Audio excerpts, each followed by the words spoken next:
السلام عليكم البنات، كي دايرين؟ لاباس عليكم؟ نتمنى يا ربي يلقاكم هذا الفيديو ديالي بخير وعلى خير.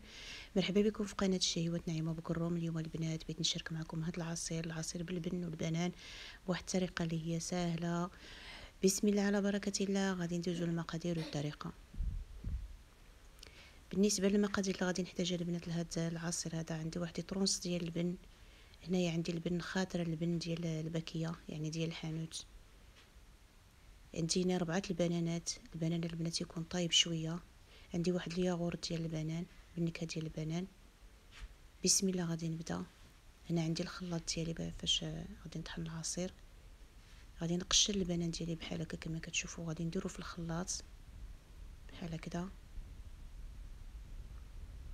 هاد العصير البنات راه تيجي رائع بزاف وتيجي لذيذ بزاف البنات. هنايا من بعد ما قديت البنان ديالي ونقيتو، هنا غادي نزيد الياغورت ديال نكهه البنان.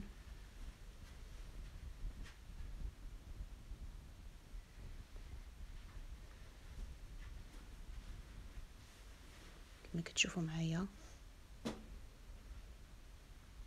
هنا غادي نزيد اللبن كما قلنا البنات، طرونس ديال اللبن.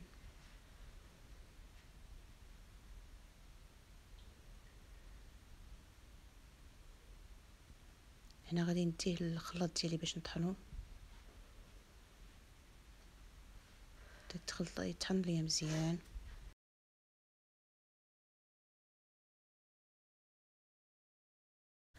هنا البنات من بعد ما طحنت العصير ديالي مزيان كما كتشوفوا معايا،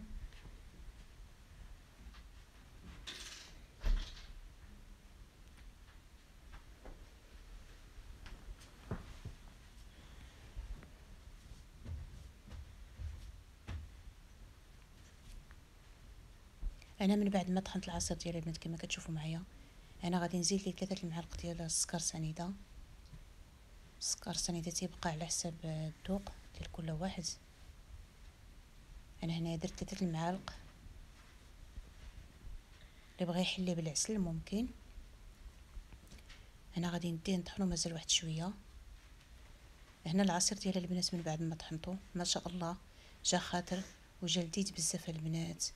مزيج ما بين البنان واللبن تيجي رائع بزاف البنات.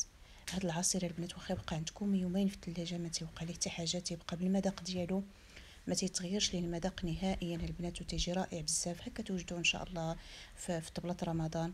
العصير البنات اللي هو ساهل بزاف، يعني توجدوه في اخر لحظه، ما تيديش منكم الوقت نهائيا وتتحصلوا على واحد العصير اللي هو رائع رائع بزاف البنات. واحد العصير اللي هو لذيذ بزاف. والطريقه كما شفتوا معايا الطريقه سهله والمقادير بساط. نتمنى ان شاء الله البنات تجربوا بهذه الطريقه هذه. ولا عجبكم المحتوى ديال القناه ديالي ما تنساوش تشتركوا وتبارطاجيو وديروا لايك. والسلام عليكم ورحمه الله تعالى وبركاته.